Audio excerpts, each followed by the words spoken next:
Big Kahuna burger boy. Oh, Josh, how you going today? Oh, yeah, you know me. Going pretty good? Yeah.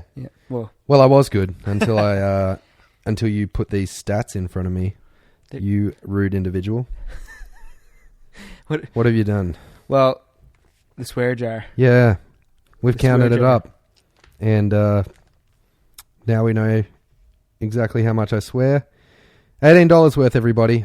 But we were just going through it. So 2 of those were a $5 and a $6 mega fine for my stupidity. So we've got 14 swears in total across the episodes up to this point. Which I think is actually pretty reasonable for you. I was on track Yeah. for some serious damage. You would have been in financial trouble. We were just discussing as well the percentage of how much more I swear than you do. But we came to the conclusion that there is no percentage because in order to calculate that you would have to swear at least once. Yeah, and I haven't. And you haven't. Not even one time.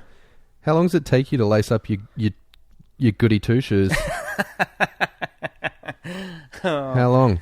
Oh, well, be proud. But just know that I wear my heart on my sleeve. Anyway, we got $18 in... Oh, I just did that mouth thing again. Never mind. I just calculated $18 and we're going to donate that to, well, the recipient of this donation this time on this particular occasion is Guide Dogs Australia. Oh, yeah. Yeah, we'll clap along with the audio. They're going to be able to buy half a dozen dogs. Yes. Which is better than not. Which is better than nothing. Yeah. We've still got another few announcements to go before we kick off this episode. Thank you to Coach Jono, who contacted us via Instagram with the answer to the movie trivia question in episode 3, where I quoted Billy Madison. And so, yes, Coach Jono, you do win a monster truck. We'll be shipping that out to you as soon as possible. Cheryl still hasn't claimed her antique spatula set from the same episode. So, Cheryl, if you want that, please send us your address. It's not actually antique. It almost sounds like she doesn't want them. Sort of sounds like she doesn't want them. Which is crazy to me. Guide Dogs Australia, you might be the lucky recipient of an antique spatula set as well. Cheryl, you have 2 days. Don't test me. Biggie K, you're leaving for Europe for 2 weeks. When? In a week's time? Piece of shit. You are leaving everyone behind. Well, he may never come back. I gotta see if there's some dogs over there that I can have a look at. Somewhere out there. I'm not getting on board with that. Yes, you are. Well, if you're not going to use that as our intro song, maybe I have one that you can get behind. I do like this one quite a lot. Are you ready? Yeah. Is it because you've got your pimp hat on? You got your furry terry toweling purple pimp suit on with your pimp cane? I only wear it on special occasions, but... Like this one? Like you this ready? Oh! Bit too loud. Turn them down. We sort of just jumped into that one there, didn't we? No messing around at all. We need to turn this down. This is Dog Ugly Dudes Talking Dogs, episode 6. Strap your ice skates on for a great day at the rink, everybody. Here we go.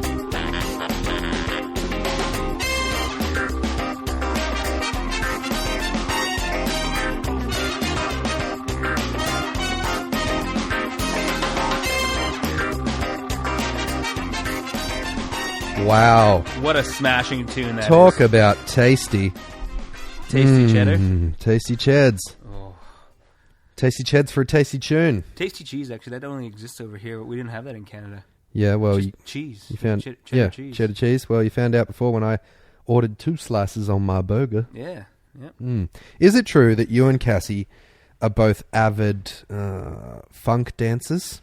Funk dancers? Yeah. We like to dance to funk. Yeah, you host funk parties. Yeah. Oh. Not to be confused with something else. Make sure you pronounce it properly, everyone. No, We don't do that, but we do like the music. So. Well, how come I keep getting invitations to funk parties It's only my you that we're letterbox? inviting into it. It's so serious. Oh! And Cassie's not involved. It's just we're gonna have a funk party.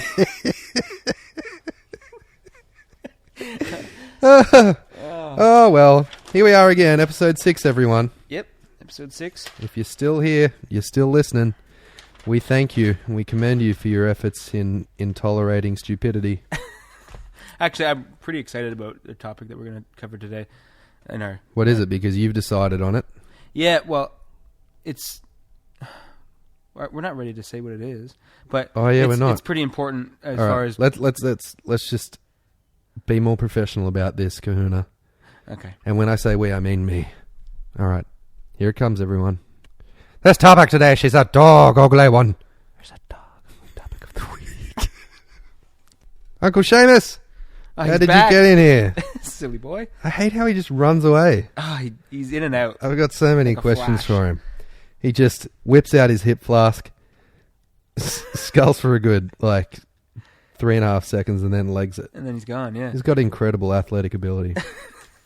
For a complete drunk. For a dude who's hammered all the time. Yeah. So the topic I want to talk about today, it's contextual learning in dogs. Awesome. Cool. I think it's really important that people know about this with their dogs, and it's so important because people get frustrated by their dogs not listening, and more often than not, it's not because they're just being disobedient. They just don't understand what you're saying. Yeah. And I think that it's such a huge misconception in dog training that the average person doesn't understand it, or they don't realize that it's there, and it's once you understand this, your training will, skyrocket. Absolutely. Things will get better much, much faster. Before dog training, I didn't really have any concept of what it meant. But now I look at it in everything I do with my dogs. Yeah. For us, human beings are incredibly good at generalizing. Yeah, definitely. So, an example might be, I learned to drink a cup of water in the kitchen, and I can drink a cup of water anywhere else in the world because I'm good at generalizing that. And that's probably not a good analogy. Well, so another analogy that you can use, I use this quite often for my clients. If I teach, let's say for you, Josh, if I teach you how to sit on a bench, yep, right, and then I bring you to a chair, yes, and I say sit on this chair, I'd be able to do it. You'd be able to do it, no problem. You go, of course, sitting is by doing this. Dogs can't do that the same way that we can. They do not generalize that way. They're very, very contextual in the way they learn, and for certain things, it's fantastic for us because it allows us to use that to our advantage. And if you understand it, then you can really use it to your advantage. But it's also a frustrating part of training because it seems so simple in human terms, Yes. But for the dog, it's completely complicated. That's right. And, I even ran into a guy at the park the other day. He had a little Boston Terrier. Oh, yeah. And he goes, you know what? He does everything. Everything I ask in, the home environment or this or the other. And then we get to somewhere else, and it's like he forgets everything I've ever said. Yeah, and it's not that he forgets. He just he doesn't think it's the same. That's right. And the other thing that I say to my clients, I think I might have even mentioned it on here before, is if I were to ask you, Josh, right now, where we're sitting, in this room, go get on the airplane. Yeah.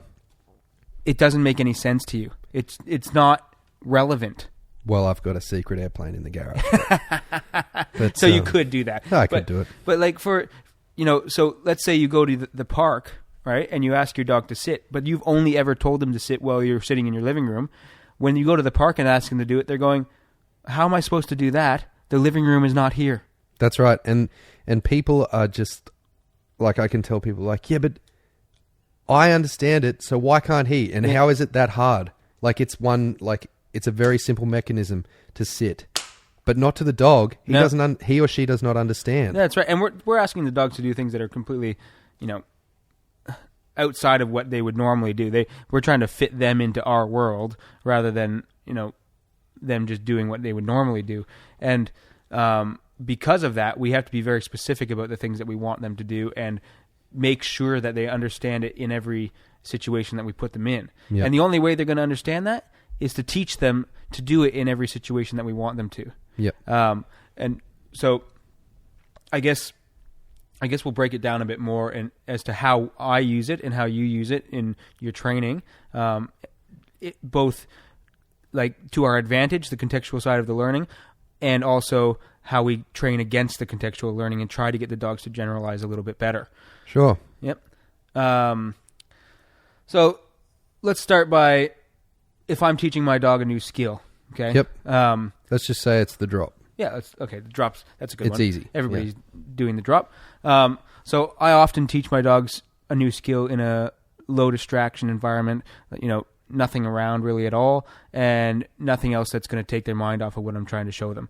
So I'll get them to do it usually using a lure or something like that, and I show them how the process works. And a lure being like a treat. Yes, a treat or something like that. Not like a fishing lure. Not a fishing lure. I'm not using that for anything in dog training.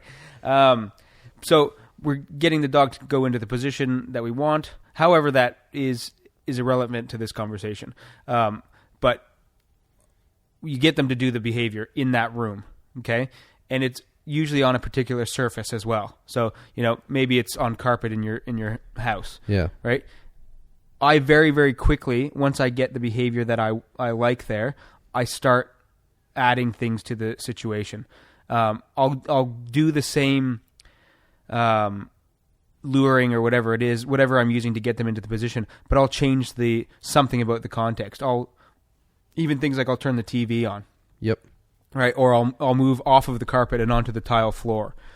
And subtle things like that to us, I know we're harping on it, it can really, set the dog back. Oh, massively. Huge. Massively. Yeah. And what I find with some of the dogs, and some of the dogs I'm training that aren't mine especially, it's incredible how contextual they really are. I've literally had dogs where I'll be standing on the concrete and ask them to sit, and then they'll do it perfectly fine, and then I'll go to the grass, around the corner, and they can't do it anymore. And it's not even necessarily because they're too distracted. On occasion it is just too much distraction around, but for the most part, it's just that they're trying to work out what you want in that new situation. So what I like to do is vary it very quickly, but give them something that's the same. So, for example, the lure is the same, and I do that in lots of different places. I'll lure the dog down into that drop. And then I build up the duration and other things, the distance and all that sort of stuff, in first that same low distraction environment, and then I move around to the new environments and do the same thing. But each new place, I start back from where I started in my calm environment. So it's and I was just thinking, like, another example. So my dog Joe, little German hunting terrier, I don't place a lot of obedience on him for my own reasons. I find that it hinders his working ability in a lot of ways. And that's not every working dog, so don't jump down my throat, everybody else out there that's like, yes, not fair. But just for me, that's how it is. That's how it is with these terriers. And he will only sit on command when I say sit, when I am sitting myself. There you go. Yeah. When I'm standing up, it's as if he doesn't know what I'm talking about. Yeah, so he must think that sitting only happens while you're sitting, and otherwise it just doesn't mean anything. And there's probably a few things to that. It's that whenever I'm sitting down, it's more often than not like he might get a little bit of what I'm eating or something. But I still give him a little bit of what I'm eating when I stand up. He just won't, like, he hasn't contextualized that, He hasn't generalized. He hasn't generalized. Yes. That when Dad stands up, I can still sit down. Yep. That word still means the same thing. So I can be sitting down and he'll see me sitting down, and I can say sit and he'll sit from anywhere. Yeah. Literally. Yep. But as soon as I stand up, it's like, well, I don't understand what you mean now. It's pretty amazing, isn't it? Yeah, it's crazy. It's amazing to me as well. Yeah. And so I don't ask him to do it. No, of course. Yeah. Well, if you don't think you're going to get the command, don't ask for it. That's right. Unless you have something in place that you can use to help you get it. Yep. Which is, for me, if I'm teaching the dog in a new place, I make sure that I've got them. If I'm asking them to drop and I haven't done it in that place yet, I'll set it up properly. So I'll put them on a lead so that they can't just wander off if I ask them to do something. Yeah, and I get ready with my lure. You're framing it up. Yeah, I frame it up. Yeah. Mm-hmm. So if I ask them to do it and they don't do it, then I'll lure them into position so that they have still done the command properly, even though that it's at a lower level than what they're at in other places. They're still doing it, and they're learning that it still means the same thing here, and I can still get the same rewards for doing it even in this place. Now, it takes a long time and a lot of different places, but eventually they do generalize. Yes. So at some stage, you will be able to say drop no matter where you are, and the dog should do it. Yep. But I while they're learning, I'm very, very big on giving them the benefit of the doubt that they just don't understand it yet. You know, I'm not getting frustrated because the dog's not doing it. When I come to a new place or there's new things around, or I don't let myself get frustrated if the dog's not doing in that situation. Exactly right, mate, and that's the most important part. I find so many people talk to me and they're, just fed up with how the dog can do something at home or whatever, and then they take it to the dog park, and as soon as it sees another dog, it's like everything, all bets are off.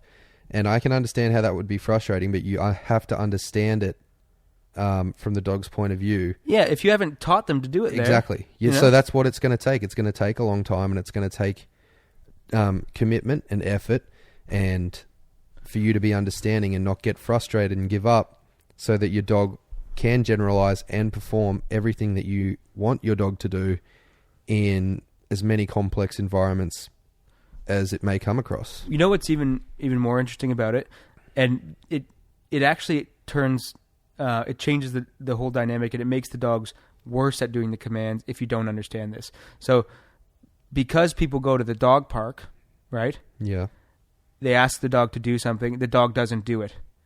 The dog isn't only not doing it because it doesn't understand, it's learning that it means nothing there. Yeah. Because they're told the command and then they don't do anything and nothing happens. Yeah, you're poisoning it. Yeah, you're poisoning it. You're not physically poisoning the dog.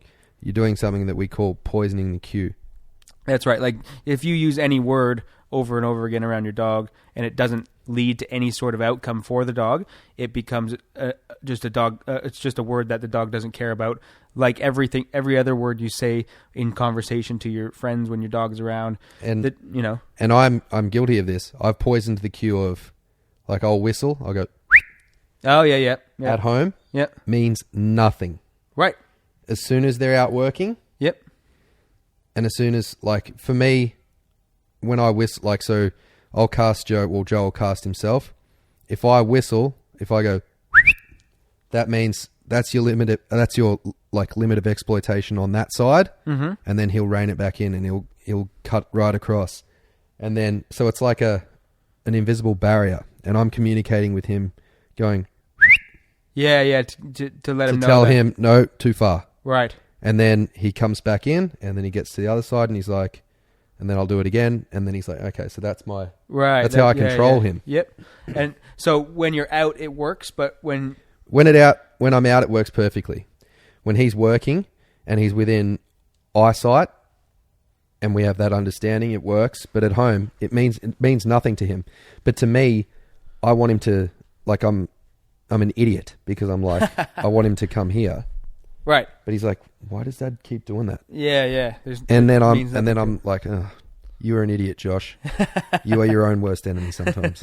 It's funny when you realize when you've done it. Yep. And then you go, oh man, now I have to work against that. That's right. I'm human. Yeah. And it's very, very easy to do, especially now this one is a big one. I find this quite regularly with my clients as well. Embarrassment in public. So your dog is doing something that you don't like and you try to call them back or something and they don't listen. Now, very regularly people, when their dog doesn't listen, they give up because it's embarrassing. Yep. And it's the worst thing you can do. Yeah. It is the worst thing you can do. You call your dog 5 times, they don't listen to it because either you've asked them to do something that they haven't practiced well enough, or they're too distracted by something else and they're not hearing you properly. And you ask them to do it, you give up because they've not listened to you, and now you've just taught them that they don't have to listen. You know, you're specifically teaching them to ignore the cue. Yep. It's a real shame, but it happens all the time. Yeah. And it's just because of embarrassment. That's right. You should see me running around in the park like an absolute idiot.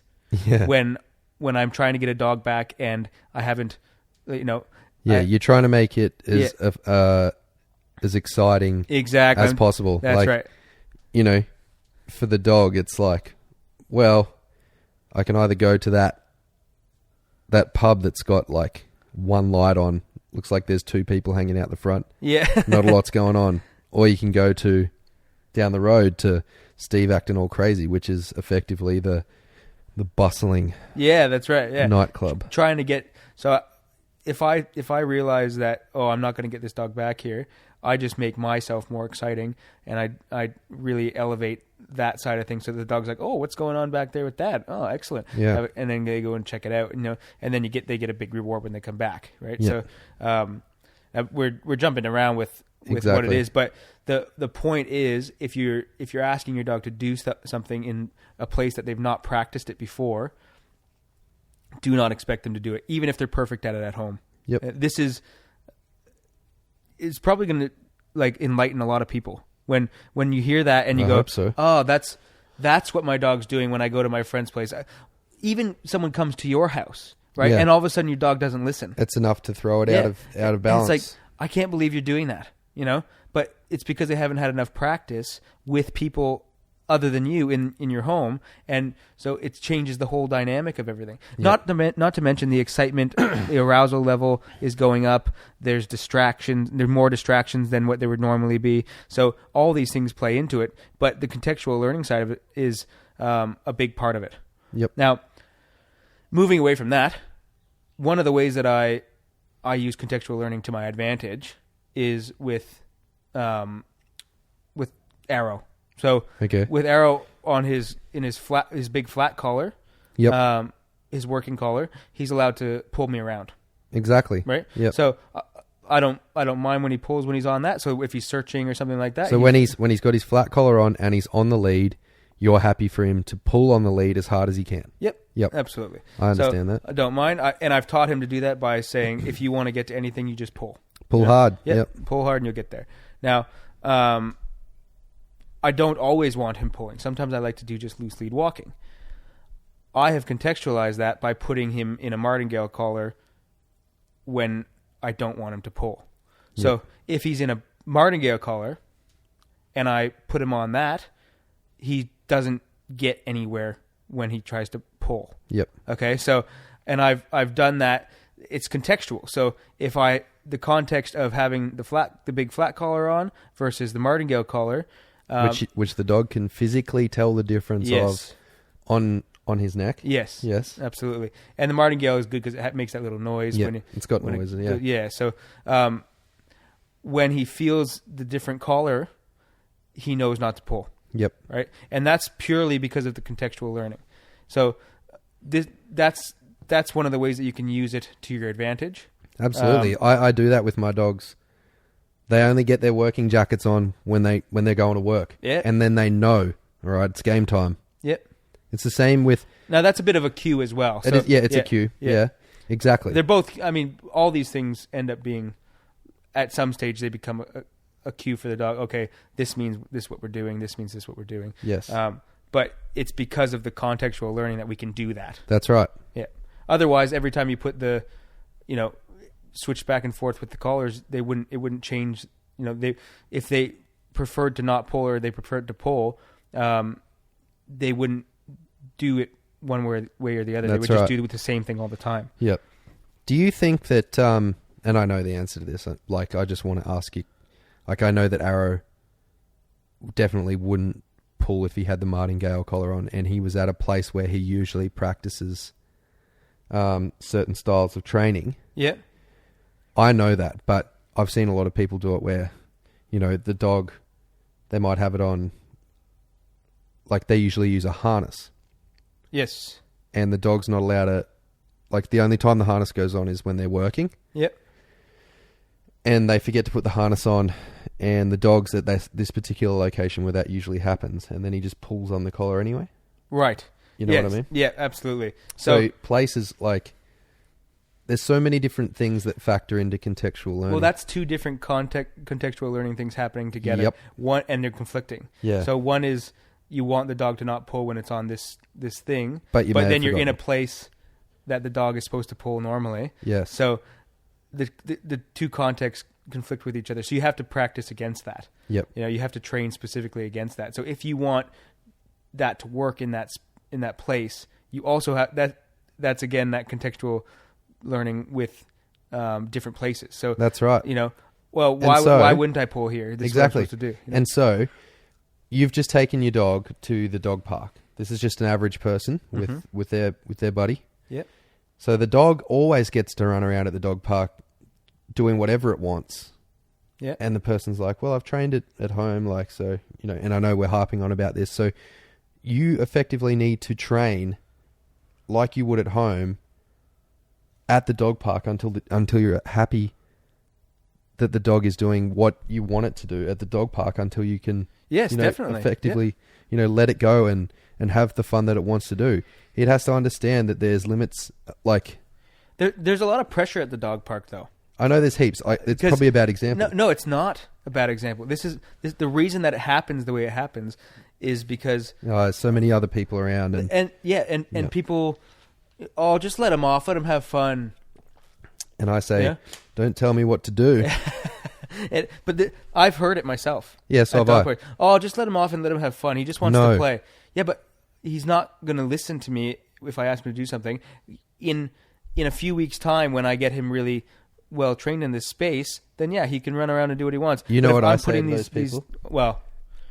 I say, leave me alone.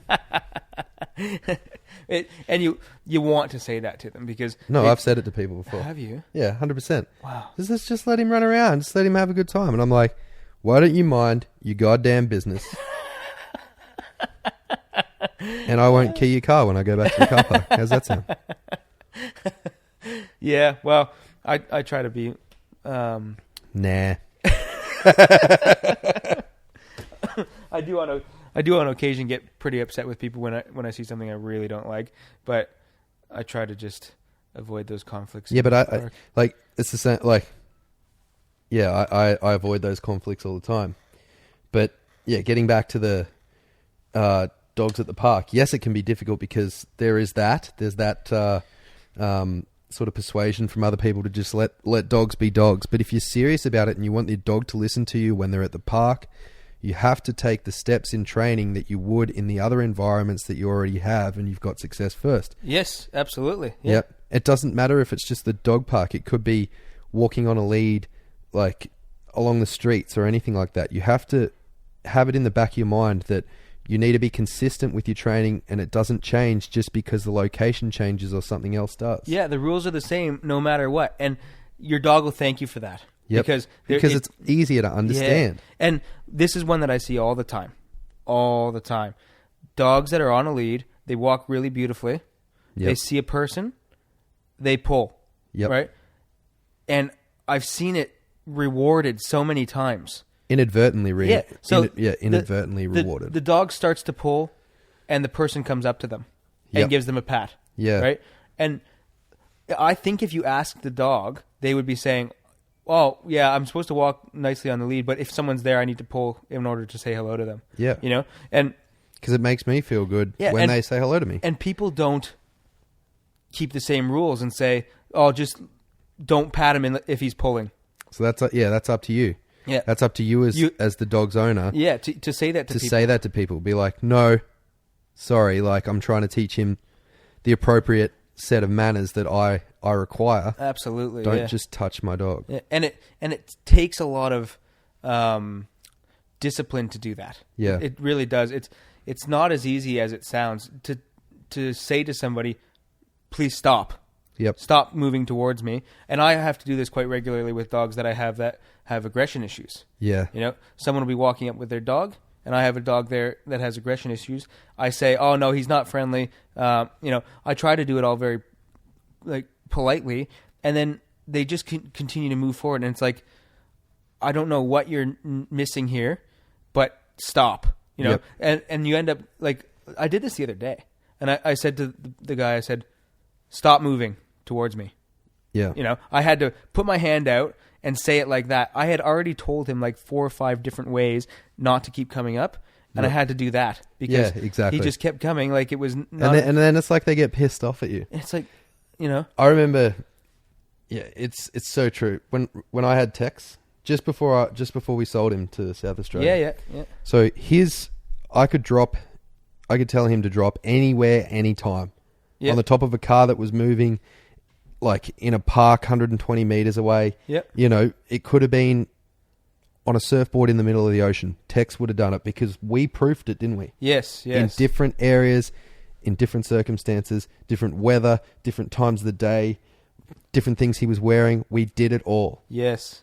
And it was at this park, and I had to go and get something out of the car, and I told Tex to drop. So Tex was there. He was probably about 30 meters away from me, and this lady went up and walked up to him, and she was trying to get Tex to come over to her.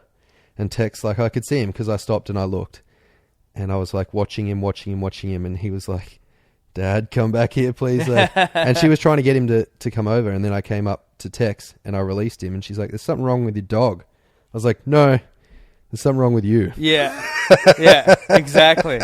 If you can't see that he's just being disciplined and doing a fantastic job at not being distracted and coaxed into coming in. I can't believe someone actually said that to you. Yeah, she did.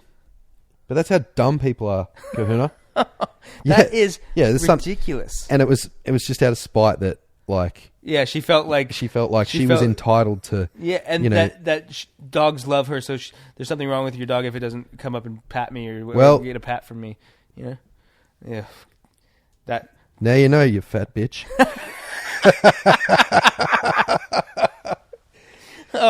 Yeah. New hair, don't care. Yeah. I understand your frustration in that. I understand. Yeah. Okay. This is a good one. We are digressing massively, but don't care. I went into Bunnings the other day. Yes. Okay. And they have a rule: you have to have a muzzle on your dog. Mm-hmm. Right.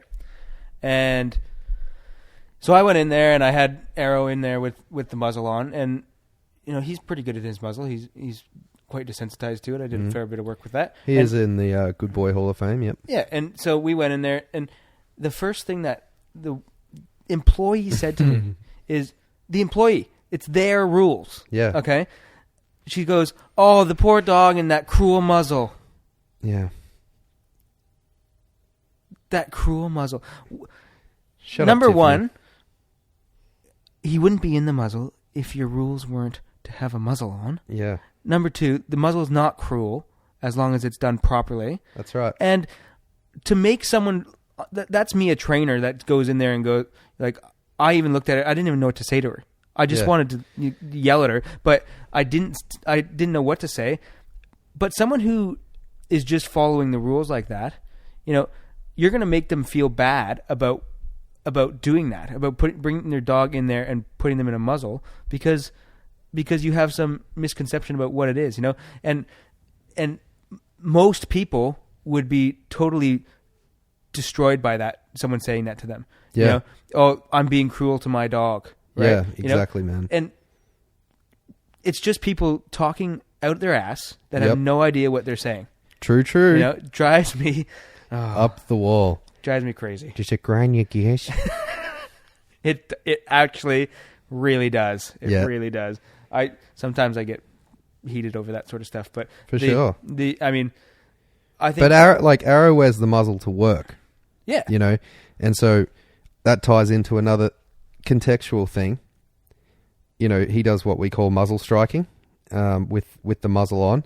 But in that context where he goes to Bunnings, he's got the muzzle on, but he knows he's not going to hit anybody. Yeah, absolutely. Yeah. And that's a good example of Arrow has now generalized the muzzle to that. Yes. So Sometimes he just wears the muzzle. Sometimes he just wears it. Yeah. It doesn't mean anything in particular. That's right. But contextually, if you only ever did muzzle strikes, then they would think as soon as the muzzle's on, we're doing muzzle strikes. Let's just quickly explain muzzle strikes so that people understand, because you and I both know what muzzle strikes are. We've gone down the rabbit warren a little bit, but who cares? It happens every episode, doesn't it? Yeah, it happens every episode. A muzzle strike is used for protection work, commonly used by policing agencies and stuff, or anybody that's training a dog for protection work. It's one of the final stages of proofing your dog on whether it's going to engage. Yes, engage. And by engage, I mean it's going to say hello to somebody with its mouth. A fluffy pat. With its teeth, yeah. I'm going to give you a teeth massage. Yeah. So the decoy will be standing in front of the dog. The dog will have the muzzle on. The dog's primary objective is to knock the decoy over by hitting them with a muzzle. Hitting them with the muzzle on. Yes. I've had my tooth knocked out. Yeah. Yeah. Savagery. By Blue. Savagery. Serious. Yeah, I was not ready. He was on a very grippy surface, and he actually broke my guard. So I put my hands up in front of my face. The dog will literally aim. Oh, yeah. For either center mass chest or chin. Anybody who is wondering, the dogs love this. Yeah, they get so empowered by this. So much empowerment out of... And these are different to any dog that the average pet owner has ever owned. Yeah, so you have to understand that. Absolutely. You have to understand that this isn't Mr. Jingles in the backyard that has a Kong and enjoys using that. This is a dog that is bred for combat, and they get off on it. Yeah, absolutely. And the dogs get enormous enjoyment out of obliterating people. They feel so empowered when they've run up muzzles, like they've conducted a muzzle strike, and effectively that person in front of them has just fallen into a heap on the ground. It'd be like if I walked up to a house and punched it over. Yes. I Exactly. would feel so single good about punch. myself. You punch a house made of bricks and it just falls over. Yeah. And then it's cowering on the ground saying, please don't hurt me anymore. Kahuna, please. There's other ways to deal with this. And you're like, no, there is not. That's what the dog's doing. Yeah, exactly. It's on top of you. Exactly. Literally on top of you, like its whole body is on the top of you, trying to turn you into mince. Yeah. It's hard to believe for a lot of people, and a lot of people will be like, it's so cruel. It is just out of this world cruelty to impose that on any animal. And I guarantee you that dog would call you an idiot. It would. But it muzzle strikes you very hard. Yeah, it would muzzle strike you super hard.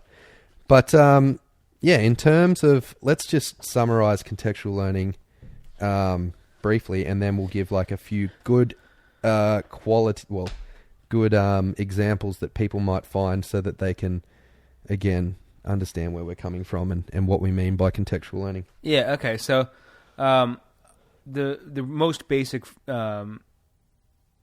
definition I would say for the contextual learning is that just because your dog has learned something in one place does not mean they're going to learn it in all places. They're not going to understand it in all places. So you have to specifically train them in all places that it means the same thing. Beautiful. And what's a quick example? Quick example would be, let's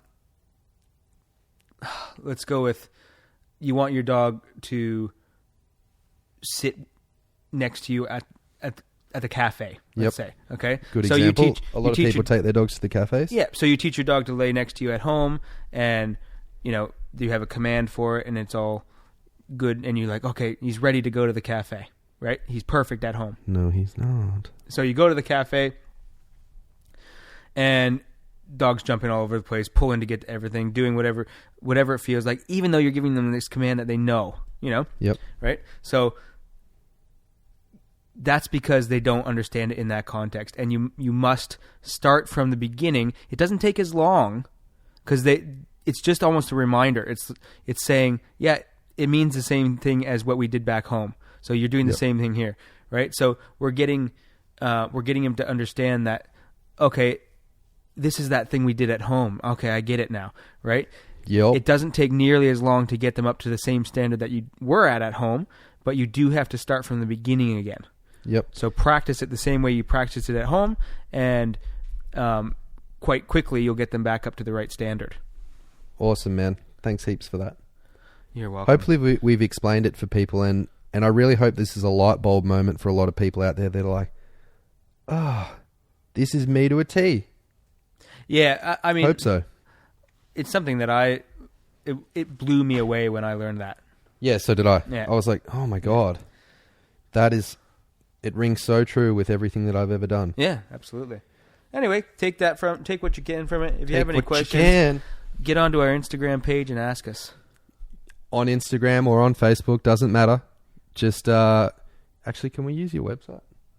We can. We can? Yeah. Do you want to advertise it? You talk about it. So, get onto masterandhound.com.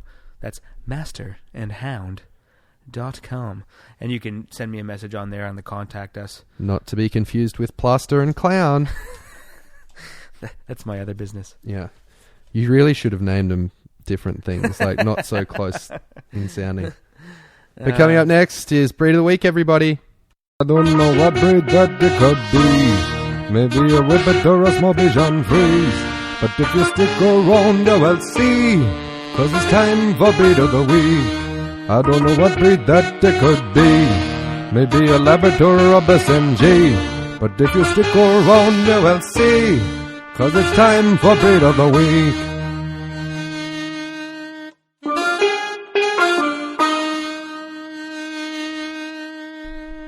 Oakley dokley. So what is the breed of the week, Josh? It is... Oh, hang on. I know what it is. Tell me what it is. It is the pug, everybody. The pug. It is the pug. Pugs are hilarious. They are. They're very cool little... They have such good personalities. I don't think I've met a pug that I'm like, you know what, I hate you. No. They're just... And I think that's... Like, we'll talk about it, but that's what they were sort of bred for. Right. Yeah.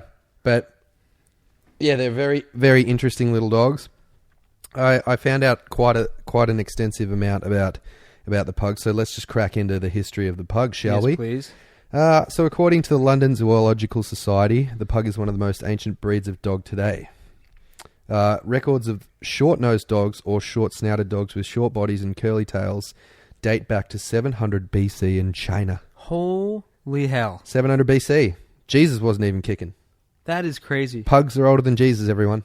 Oh, that is crazy, isn't it? Think about that next time you go to church. Mm. It is said that that only the emperors were allowed to own and breed pugs unless a pug was bestowed on someone as a gift from an emperor. Only emperors ever had Only pugs. emperors. That would have been the best breeding program. Yeah. It would have been crazy. Wow. You'd be on a wait list for centuries. Yeah, I thought the wait lists were bad here in Australia. Yeah. Forget well, that. go back to China in 700 years before Jesus was born. The emperors were said to be quite fond of the dog's loyal nature and bred them as companions.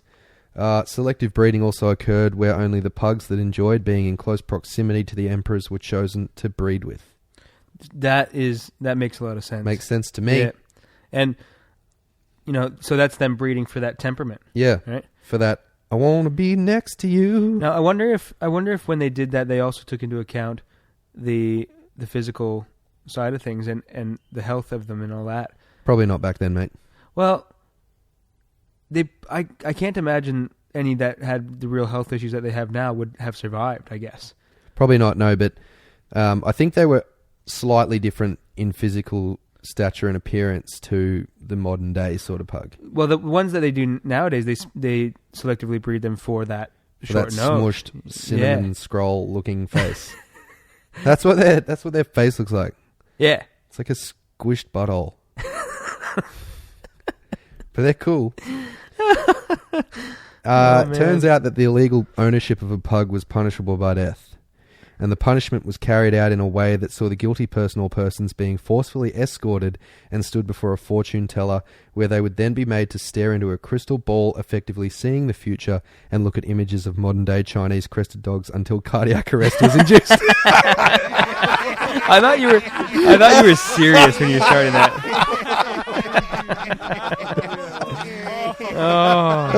likely due to the sheer horror of what was to come in the future. Just kidding, but could be true. It could be. It could be true. I thought it was true when you were saying it. Yeah, I was convincing, wasn't I? Yeah. Pugs that were owned by emperors had their own living quarters and servants within the royal palace and commanded the highest respect. Pugs commanded the respect? Yes, they did. This is coming up is like, ugh. Emperor Ling, who ruled, not this one, Emperor Ling, who ruled from 168 to 190 AD, was so wrapped up around the axles about pugs that he gave them ranks. He gave female pugs the same rank as his wives. So there's a few things wrong with this and that need answering, I feel. Does that mean the male pugs outranked his wives? Potentially. That is... Oh, man. And B, did he have a few wives along the journey at different times, or did he have a whole heap of wives at the one time? That's a good question. It may have been that he had multiple wives. It may have been. But yeah, does that mean the male pugs outrank his wives?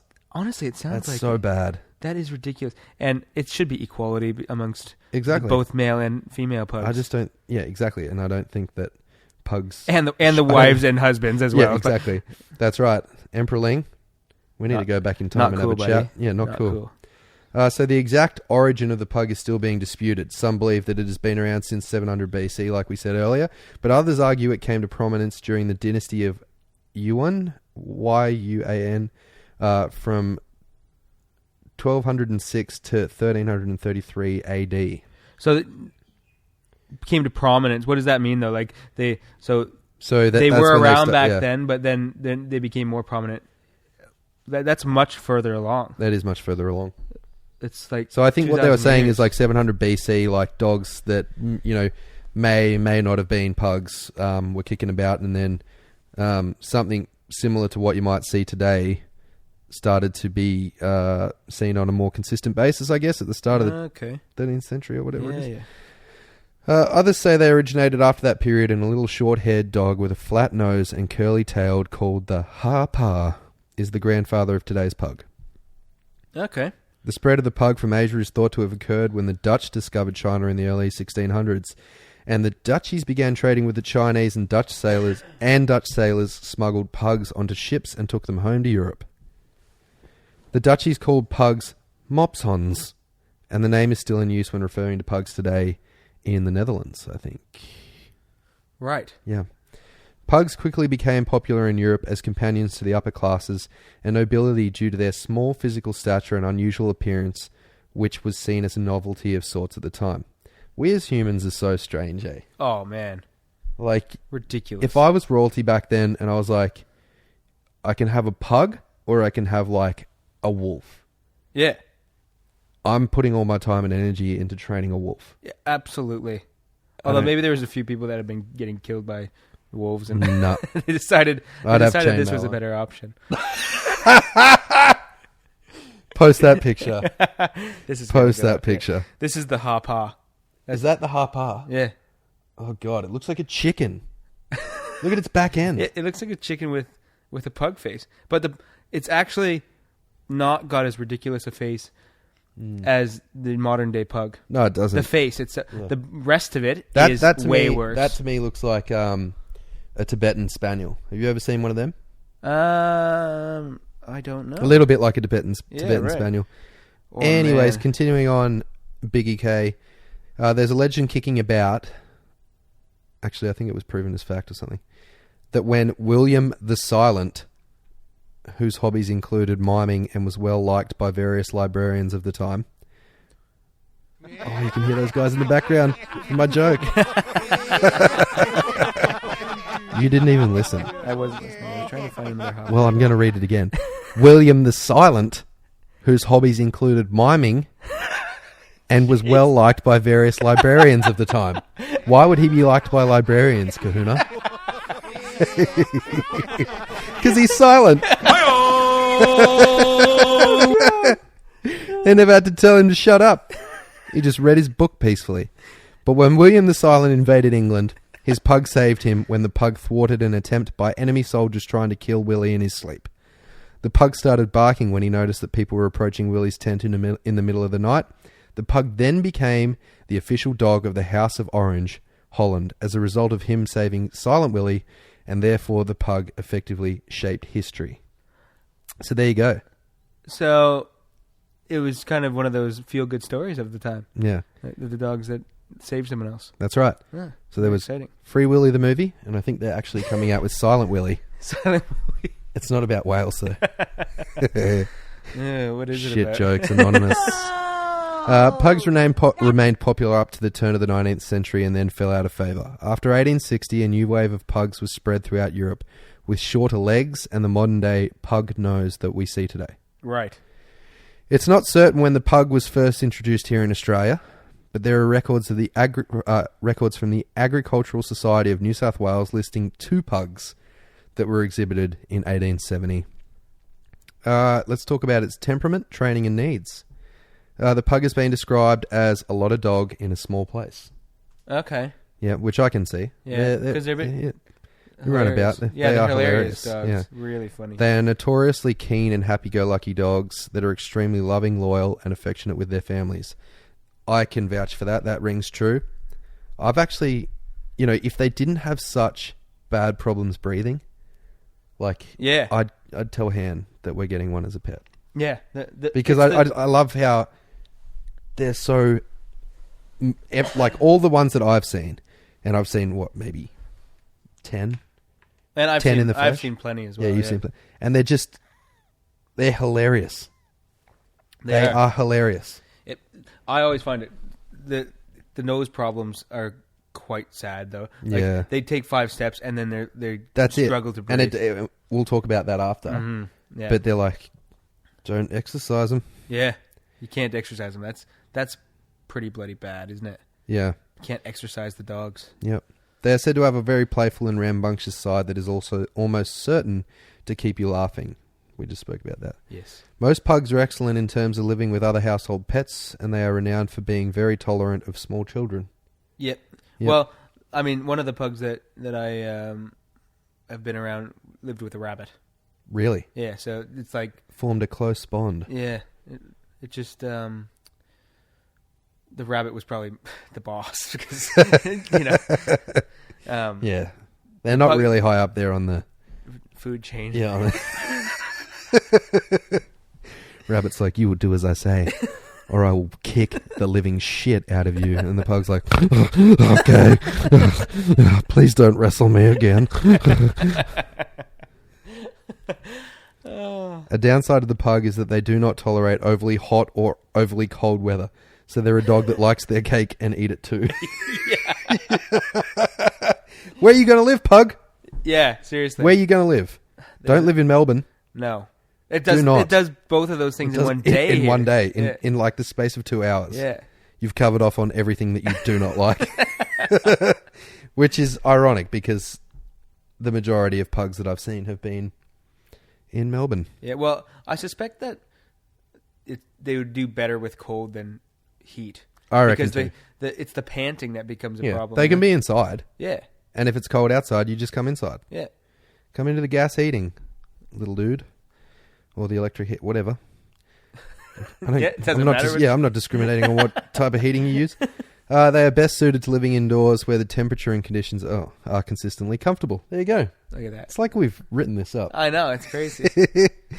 The pug must not be exercised extensively, as due to the unfortunate structure of its nose, breathing does not come easy to the pug.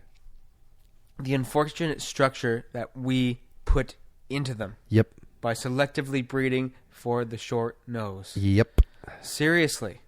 It's not unfortunate. Well, it is unfortunate, but it was by design. Mm. You know? And that's why I say we as humans are just weird. Just idiots. Yeah, absolutely. Pugs are known to be difficult when it comes to training due to their strong will, apparently. Yeah. I thought the ones that I've trained have been pretty receptive to training. Cause you know Trish at Four Paws? Yeah. So her, one of her, she says it's like a key achievement, is she taught a pug to retrieve consistently. Well, that would be an achievement because how do they get things in their mouth? She did it. It's amazing. She did it. Yeah. She's amazing, by the way. She is. She is absolutely awesome. Yeah. She runs Four Paws. Where is it? Keilor Downs. I think they have a few of them around. Yeah, actually they do. Yeah. She is amazing. Yeah. Very, very smart lady. It is recommended that they be crate trained from an early age due to the fact that they can be difficult to house train. Okay. Yeah. Well, so I recommend crate training. Anyway, any dog. Again, misconception that it's cruel. Definitely not the case. That's like saying that having to go to your bedroom to sleep is cruel. Yeah. It's just ridiculous. Yeah. I've been bedroom trained. Yeah, I've been bedroom trained. Yeah. And you just have to make it a good place for them, Yep. Health concerns.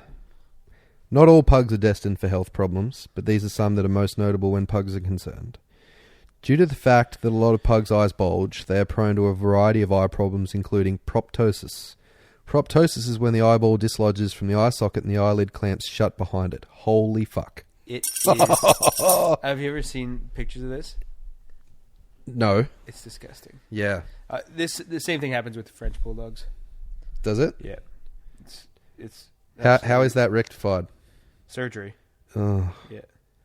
See, that's what I mean. Like, surely knowing that, I would be like, no, I can't risk this. Well, what I would say is get pet insurance. Oh, yeah. One of these dogs. Get the top level. Yeah, because you're probably going to need it, at some stage with them. Almost, I'm not going to say a stat like that, but a lot of these dogs that I've run into have had the palate surgery, which is where they remove part of the palate so that the dog can breathe better. Okay. And that's breathe better. Doesn't make it perfect. And that wouldn't be cheap. No. It's also known to develop progressive retinal atrophy, which is basically a degenerative disease of the retinal visual cells, which ultimately leads to blindness over time. Yeah, that's a bit of fun. Also, entropion, which is when the lower eyelid rolls in, which makes the hair from the eyelid rub against the eyeball, causing irritation and inflammation. So again, something with the eyes. Yep. Yeah. Because they bulge out. Yeah. Because of the structure of the pug's face, it's at a high risk of brachycephalic...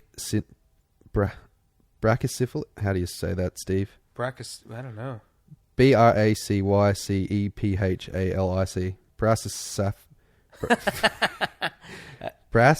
Brachycephalic syndrome, which is an anatomical narrowing at the nostrils, the back of the throat, and in the windpipe itself. This explains why some pugs breathe quite heavily, often making the heaving or honking sounds when they breathe. Surely not comfortable to live with. Well, not comfortable for... Yeah. Yeah. Not comfortable for the dog to live with, not us. Yeah. Is that that's what you're saying? Not comfortable for the dog to live with. Yeah, surely not for the dog. Yeah. Yeah. Pugs are also at risk of severe obesity as they are prone to overeating and stack on weight quite quickly due to their low activity rate. So they're effectively like me. If I were a dog, I'd be a pug. Didn't you run today? I did run, yeah. Yeah, so you're in perfect condition now. Yeah, I'm ready to go. I do one per month. It's me. No, you don't. You do it every day. You have been doing it every day. I have been, but don't lie to our listeners out there, Kahuna. That's not always. You do it every day. Okay, hang on. This is... Oh, my God. Oh, my. Yeah. Oh, dude. So Kahuna's just passed me a photo of pug with a popped out eye. Oh, man. Yeah, it's not good. So this is... Oh. I mean, this is the stuff that we're breeding into these dogs. That's cruelty. To me, it is. Yeah, that's cruelty. And even though they have awesome personalities, like they're really cool dogs, like, oh man, that hurts my soul to look at. Yeah, it's bad. It's really bad. We're not going to post that either. No. People can go and look for themselves. Oh man. Yeah. Not another one. I mean, I'm sure there's plenty of them out there, but seriously? It's really nasty. Holy shit. These poor things, But anyways, let's try and finish this on a more positive note, man. Yeah. Who should own one of these dogs? I think they're good for family pets that you want your dog to be in and around the house. And you know what? You know how we're always talking about breeding our Australian household dog? Yes. I think that we should rescue the pug breed and use it as one of the foundation dogs in an amalgamation of other breeds. Yeah, Yes. so we get his cool little personality. Yes. We get the brains of an Australian Shepherd. Yes.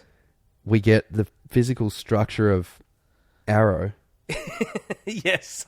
Oh, man. That would be a mental dog, wouldn't it? Like, Yeah. that would be a very strange looking dog, but who cares? We're not breeding him for looks, are we? We're not breeding him for looks. We want Breeding him to be cool household dogs. Yeah. Yep. I'm sure there's heaps of other breeds or heaps of other dogs out there that would fit into the basket of like good household dogs, but we're doing it. Yeah. So we're going to get the cool little puggies. Yep. We're going to save them. We're going to get one with the best nose and eyes that we can find. Ever. And then we're going to mix them up with something that has even better nose and eyes and good personalities. Yeah.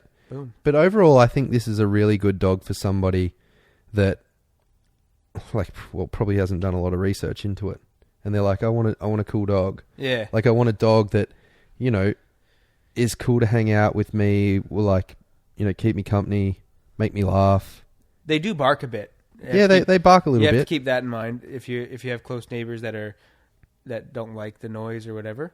Nope. You have to be a bit hesitant with that. But aside from that, all dogs bark, and you got to give them something to do during the day. But they're a pretty good dog for the house, aren't they? I would say so. Yeah. It'd be one of the dogs that I would consider getting myself. Absolutely. If Han always talks about wanting to get a dog that's not a working dog so that she can love it and dress it up. And it can love her back, because I'm sure she's just devastated when Joe gives her nothing. Yeah. Yeah. What the hell? So I just looked up fun facts about pugs, and there's a pug with an MBA, like Masters of Business Administration. Do that yourself. Go funny facts about pugs on Google, and it says here, there's a pug with an MBA. Well, that's pretty fantastic. I wonder who he works for. Yeah. Surely that's a piss take. All right, let's see what we got here. Pugs are an ancient breed. We knew that. They're also treated like royalty. We've covered that. A group of... Oh, here's a fun fact. Fun fact. Give us to us. A group of pugs is called a grumble. That is cute. Yes. Oh, just out with my grumble. You're gonna have to get at least 3 in order to have your own grumble. Yeah. People, if you want to start a grumble pack, I reckon you're going to have at least 3. 3. So also the perfect pugtail has 2 curls. Oh, Jesus. Yeah. That's Why? the sort of... Oh, here we go. There's a pug with an MBA. In 2009, Chester Ludlow, the pug, received an online graduate degree from Rocheville University. He submitted his resume to the website and paid around $500 for entry. So his owner's done it. A week later, he received his grades, degree, and a school window decal in the mail. Although he never attended a class, he received a 3.19 and he got an A in finance. Chester may have been the first pug to get his degree. It's too bad Rocheville University isn't accredited. The only thing was a stunt pull. The whole thing was a stunt pulled by a website called GetEducated.com. The website reviews online colleges to protect students from being duped by diploma mill fraud. So while Chester the pug has a diploma, you won't... Well, he has a master's. Yeah. Isn't it? MBA? Masters of Business Administration? Yeah. You won't see him getting a job very soon unless that job is acting in cute commercials. There you go. There you go. Well, that's the pug for you, isn't it? That's the pug. That's the pug. We'll pop a couple of photos of that guy up there. We will, but I'm sure everybody knows what a pug looks like. Have you got mail? Yeah. You got some mail, don't you? Yeah, I got a bit of mail. Well, you can't start it without the jingle. Nope. It's question time for Big Kahuna. Like, why does little Fluffy always shit on my doona? Why she bite my girlfriend when I'm trying to spoon her? And all these questions and more on Big Kahuna's mailbag.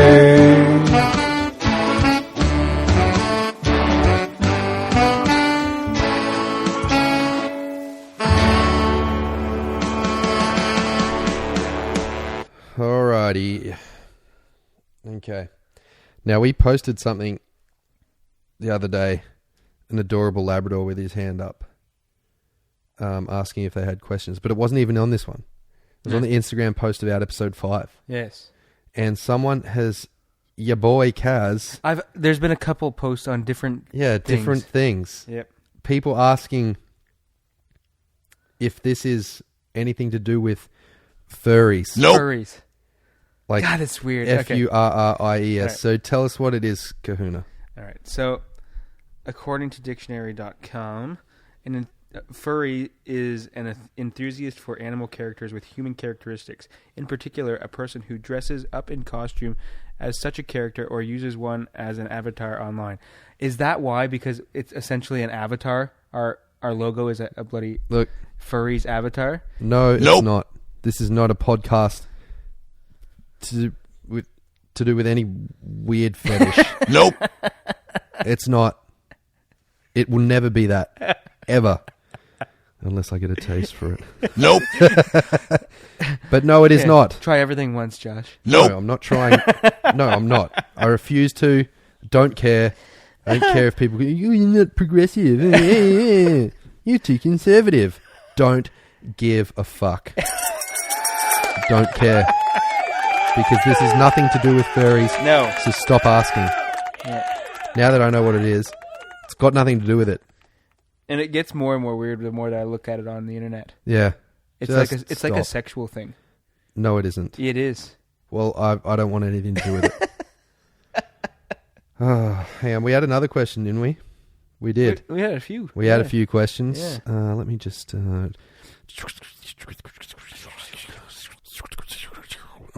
Here it is. Here it is. Let me just... There we go. Alrighty.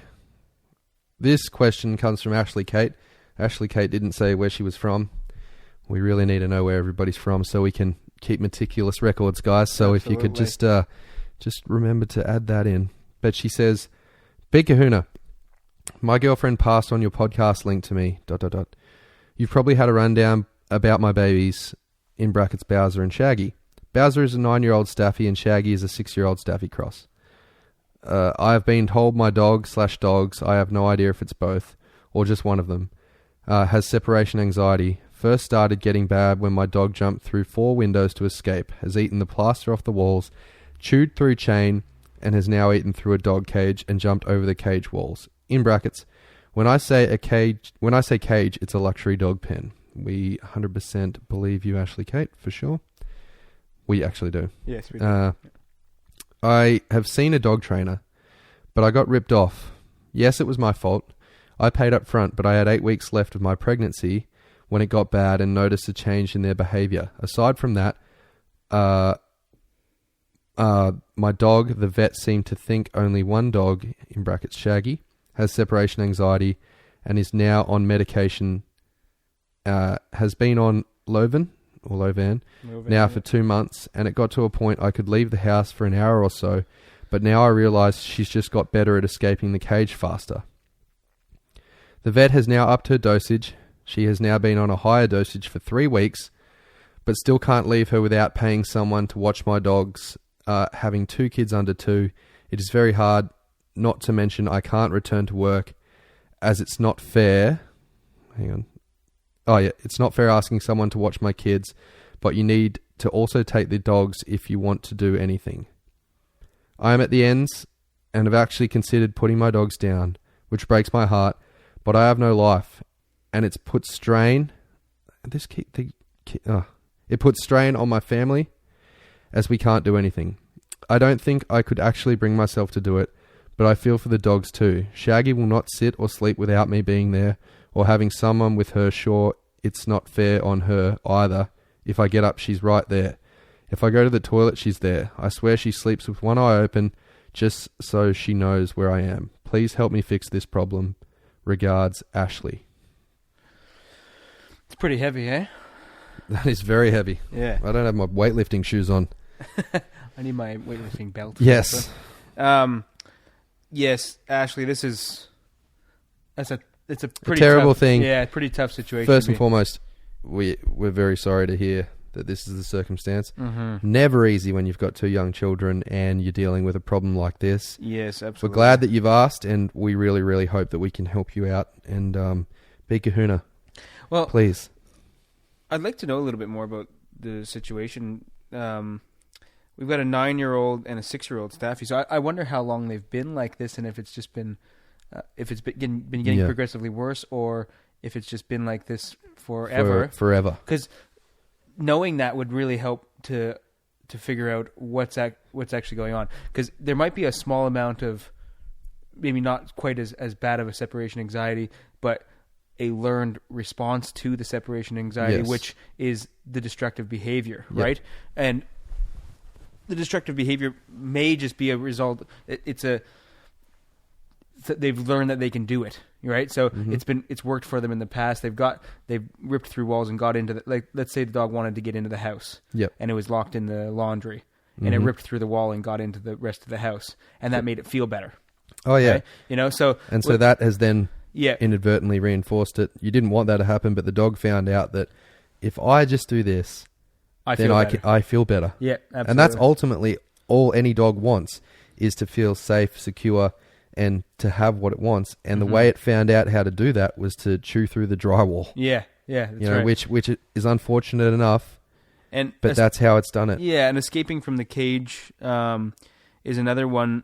You know, that once they work it out and they realize they can get out, then they just continue to try and try and try, and it becomes quite a, it's a learned thing. So they learn that they can do it, and once they know they can do it, they just push really hard in order to make it happen the next time and the next time. So which makes the problem seem like it's getting worse, but it's just that they are getting rewarded for doing that behavior multiple times, and it makes the behavior better. Yes. Right? So the problem's not getting worse. The behavior of escaping is getting better. Now, there are a few things you can do for separation anxiety. I am not a separation anxiety expert. There are people out there that specialize in this, and I'm going to give a few bits and pieces here. But I wish we knew where Ashley was from, so that we could sort of, if she was from the Melbourne area. Yeah, we could definitely point her in there. I mean, we could probably go onto her Facebook profile or something. And we might try and do that. Feels stalkery, so I didn't want to do it. Yeah. Maybe you could get back in touch with us, Ashley. Tell us where you're from, and we'll do the research for you, because we know people. Yes, and we can find here, there, and everywhere who's an absolute specialist in this. Now, the way that I've dealt with certain aspects of the separation anxiety thing, and I wouldn't say that this is going to solve the problem, but it will significantly help. Okay, so one of the biggest things that happens when you leave the house is you give off cues and clues as to what you're about to do.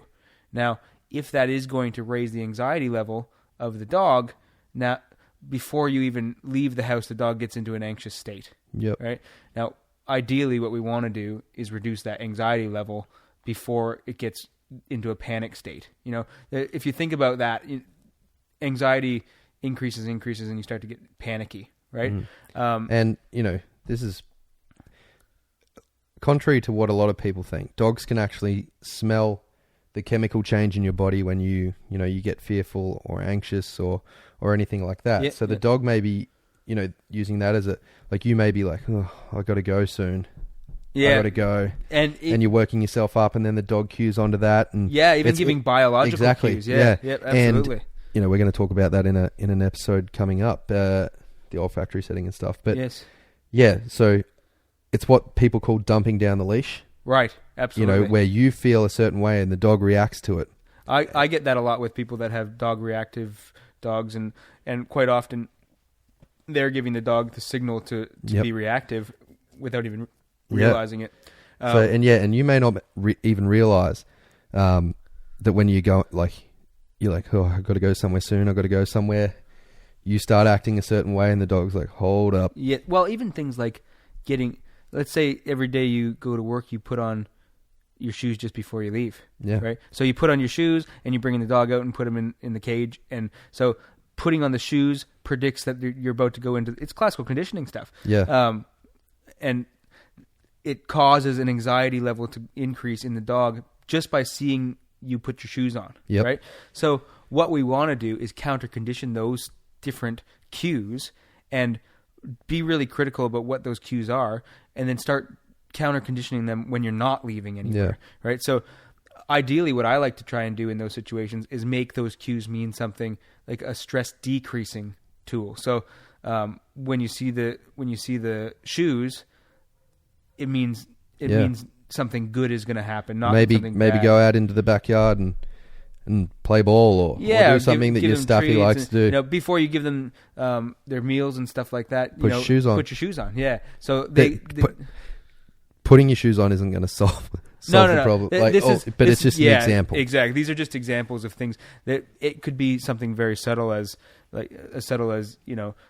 you go and flick all the lights off in the house before you go, or you put your wallet or your handbag on on the counter.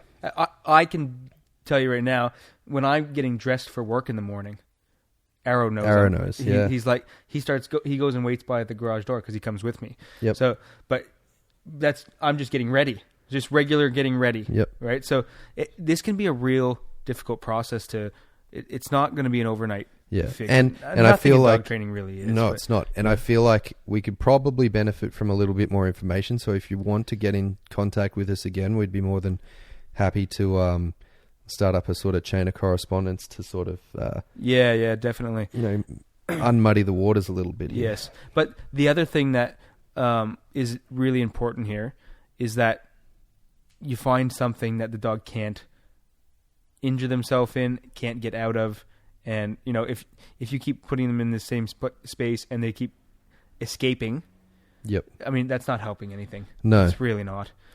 Like Kahuna said, you just strengthening the behavior of them escaping. That becomes better. Well, and you know what else? How often is the dog? I feel like the dog's never going to be in that thing when they're home. No. Right? So the only association that the dog has to that cage is people being gone. Exactly. And so you need to practice having them in those spaces, making it a positive thing for them when you are still there, you know, and really practice all that stuff so you can make the dog feel comfortable in that space.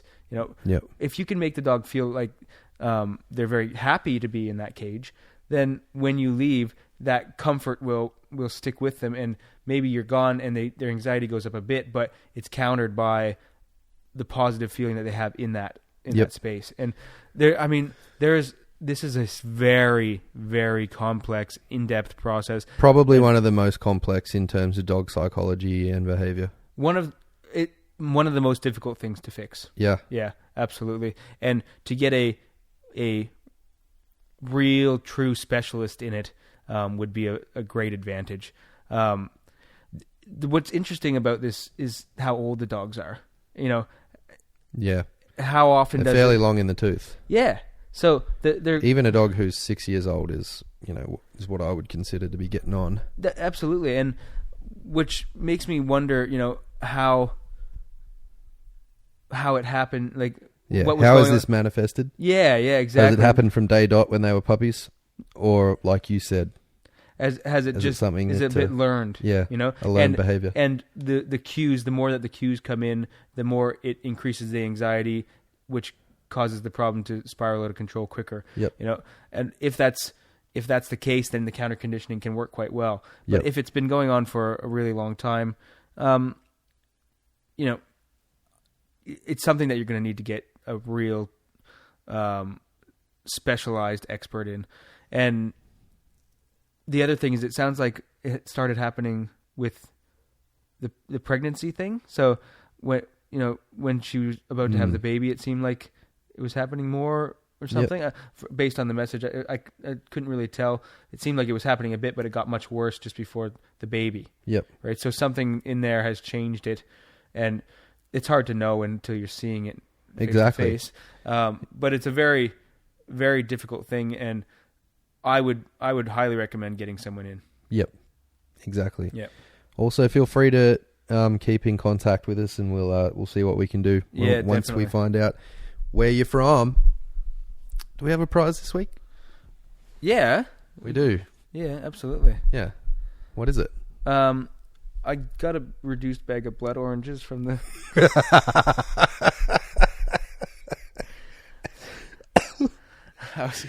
You got a bag of blood oranges? Yeah, they were reduced, though. Reduce. Reduced price. Reduce. Yeah, because everything's better when it's reduced. Yeah. Who wins?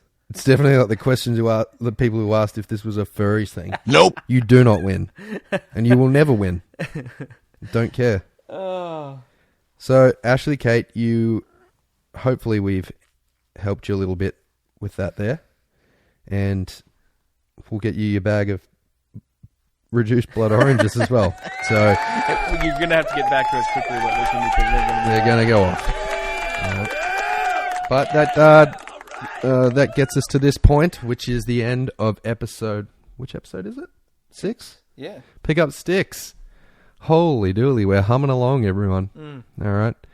I'm really glad that you guys were here for all of this. Hopefully we've given you a different perspective on something that you didn't actually know about or may have known about before. What's on for you soon, Cahoons? For me? Yeah. Oh, just having a few. Oh, yeah, you're going to Europe. Yeah, going to Europe. That's a big one. And that's it. What about you? Getting real good at twiddling my thumbs. Just getting heaps really good at that.